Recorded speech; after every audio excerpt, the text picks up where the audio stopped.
Hi everyone, it's Lindy on here from Pink Whisper Designs. Today I thought we'd make this flamingo card, and we're going to be using products from Lawn Fawn. So let's go ahead and get started. We're going to start off using the Bristol Strathmore Smooth 100-pound cardstock, and we're also going to be using these circle dies, the small stitched circle stackables dies, and we're going to take that largest one and we're going to run it through twice. And now I'm going to take the waves, and this is the Stitch Waves border, and I want to die cut it out of one of these circles. And you can see that the cut line is at the top, but we're going to flip it so that it cuts the bottom section of this circle. I want to make it look like the waves are rolling in, so I'm tipping it downwards on the circle, and you'll see here in a minute that's going to create that beautiful stitch line along the bottom. And if you flip it over, you could see that it normally would just be a normal wave. So now that I have that the way I want it, I'm going to go ahead and color this panel. I'm using peacock feathers, mermaid lagoon, and chipped sapphire. I'm going to start off with the peacock feathers, and I'm just going to apply that all over this panel and completely cover it. Then I'm coming in with the mermaid lagoon, and I'm going to go up about 2/3 of the way. Just trying to create the illusion of the water being a little darker as it's rolling onto the shore. And then the chipped sapphire, I'm going to do about 1/3 of the way up.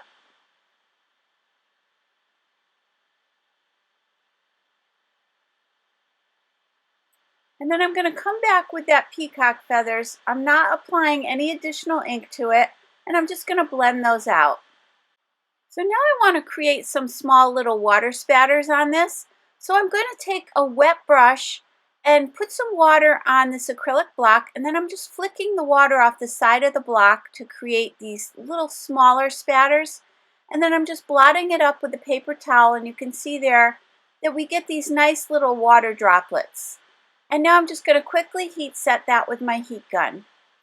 Now I want to do some coloring on that bottom panel, so I'm going to take gathered twigs, brushed corduroy, and ground espresso. So I'm going to start with the brushed corduroy, and I'm going to apply that along the bottom of this circle. And then I'm going to come in with the medium color, which is the gathered twigs, and I'm going kind of along the top area of the sand there, where it would be the wettest, basically, where the water would be rolling in, it would be the wettest. And then coming in with the dark ground espresso, and I'm just kind of dabbing that along the top of that edge there. And then I'm taking the lightest color applicator without adding any color to it and just blending those together. And you can see you get a nice variation of color there. Now with the ground espresso, I'm going to place a little bit on my acrylic block. Then I'm just going to get a little water from my distress sprayer. And then with a wet brush, I'm going to flick that down onto this sandy area just to create a little bit more texture in that sand. And then I'm going to heat set that with my heat gun and let that dry. And you can see that adds a lot of texture there as well. So now that I have that done, I thought it would be fun to add a little bit of a foamy effect to the water across the top of the wave there. So I'm using the Lawn Fawn textured white embossing powder and the embossing ink pen. And this will allow me just to dab a little bit of that ink right along this edge here, kind of in random areas. And then sprinkle the embossing powder over the top of that. Tap off the excess and heat it with my heat tool. And one thing I'll mention is I did not use my anti-static powder tool here because I wanted a few little random areas of that white embossing powder to stick.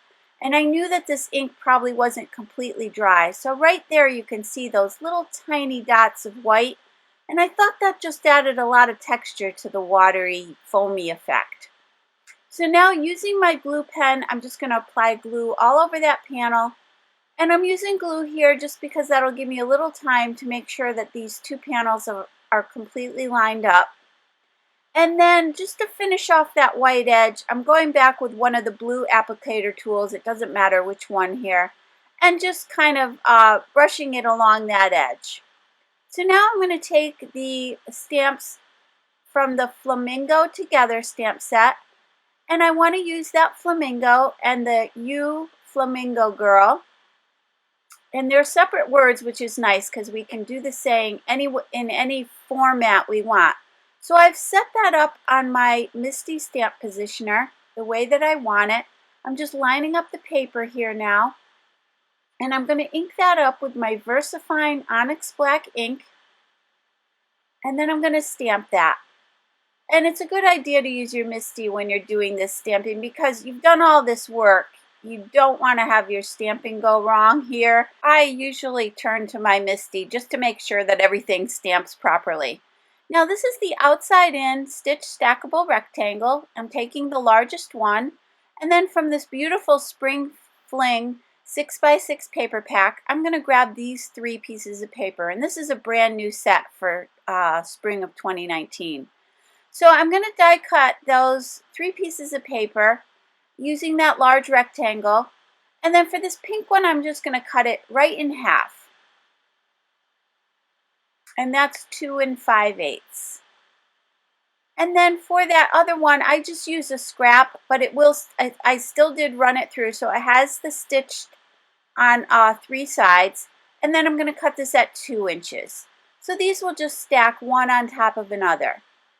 And again, they have the stitching all around the bottom and the sides, but not along the top, which you could create if you wanted to. There is a set of dies that would allow that, but in this case, I liked it without that stitch there. So I'm going to go ahead and add my glue tube along each of these panels here. Again, just to give me a little time to get them nicely positioned in place. And then I'm going to put that last one on as well. Now that I have that all done, I wanted to add some twine before I attach this to my card. So I'm using the aquamarine cord, and I'm going to take some tape, the Lawn Fawn 1/4 inch double-sided tape, and this is a heavy duty tape. So I'm going to just run a little panel of it along the sides there, down towards the bottom of the card, just about 1.5 inch piece of tape along each side, and then I'm removing the backing.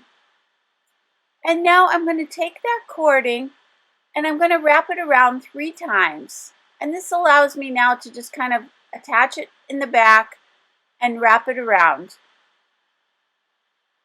And then I'm just going to attach it to the back again and cut that excess away. And this is how I like to do the little bows on the front of my cards. Now I can cut a piece of the cording and tie the bow on the front. I find it a lot easier than trying to wrap it and tie it all at the same time. So I tend to do it this way, but you can just wrap it around and then tie it on. Now I'm just going to tie a little bow here, and of course I could fuss with these all day long, so I tried to keep that to a minimum here. And then just make sure it's nice and snug, and then just clip away the excess there. And you can see that makes it really easy to get the bow on the front of the card. Now I have a standard A2 size top folding card, so it will measure 4 1/4 by 5 1/2. And I'm going to attach this panel using my ATG 700 gun. And this is a super strong double stick tape. It's a permanent tape.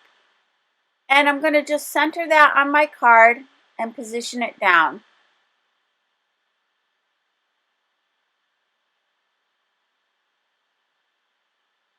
So now that we have that all set, I'm going to go ahead and add that panel that we've created. But I did want to pop it up a little bit. So I'm going to take my Scotch foam mounting tape, and this is the 1-inch tape, and I like to cut it down into little chunks.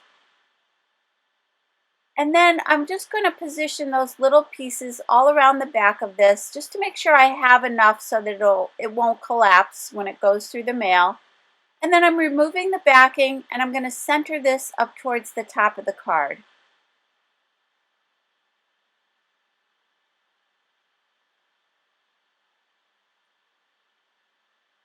So now we can go ahead and do our little flamingo, which I've already mounted onto a little acrylic block.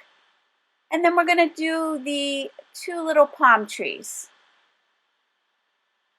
So with the VersaFine Onyx Black ink, I'm going to go ahead and ink that up. And I am stamping on the Bristol Smooth Strathmore paper again, because I'm going to be using my Zig Clean Color Real Brush pens, and they work the best, I think, on the Bristol Smooth paper. Now I've already mounted these palm trees on my acrylic block, and on one side I put the foliage and on the other side I put the trunks. So I hope that's not confusing, but I'm inking it up all over with the twisted citron, and then I'm coming in with the Lucky Clover, and I'm just tapping on a little bit of that color kind of randomly there, you can see, and I'm going to stamp that down, and you get kind of this really interesting look with that. Now you could certainly use your markers here and color the back of these stamps, but I just thought this was easier. So now with the gathered twigs, I'm flipping that over, and I have the trunks on the other side of my acrylic block, and I'm going to go ahead and stamp those. So now that I have everything stamped, I want to go ahead and die cut these. So I'm using the coordinating dies from the Flamingo Together set, and I'm going to just tape those down with a little bit of purple tape. Now I've gone ahead and cut these to size so that they'll fit inside my Sizzix Sidekick machine. And this is my little machine here, and I'm going to run those through.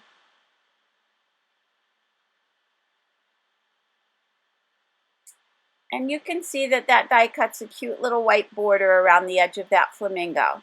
So now I'm using the glue here again, and I'm going to attach the top of these palm trees to the trunks. And now I want to go ahead and color the flamingo. I'm using light pink, light carmine, and then I'm using the 999 blender pen, which I recently purchased. I've used it in a couple of videos now, and I really love it. It's not quite as wet as a water brush would be, but it just blends these inks absolutely beautifully. And these are water-based markers. These are the Zig Clean Color markers, and there's many colors, and I just find them to blend so nicely. It really makes coloring simple. And so I'm just adding a little shadows and a little highlights here. And I sped this up. I just quickly colored this in. Not a lot of time spent on this here.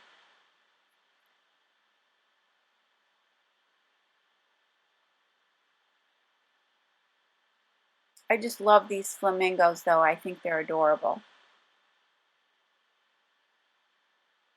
And then for the little beak there, I took the two colors here, orange and bright yellow. I'm going to start with the bright yellow first. Add that up towards the top there, and then a little bit of the orange, and then blend those two together.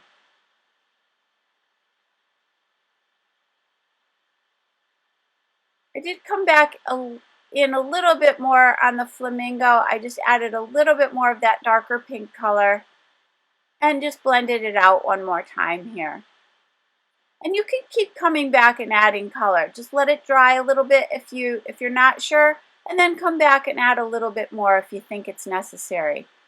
Now I'm flipping this over, and I'm going to do the same thing here. Just cut my foam mounting tape into some smaller little squares. And I did put some down there by his legs and the feet there, because I just don't want it to not stand up properly. So I made sure I took the time to cut those little pieces, and then I'm placing that on the card here. And then for these trees, the palm trees, I'm just going to apply a little bit of glue and stick those down. And I just think those little trees are adorable.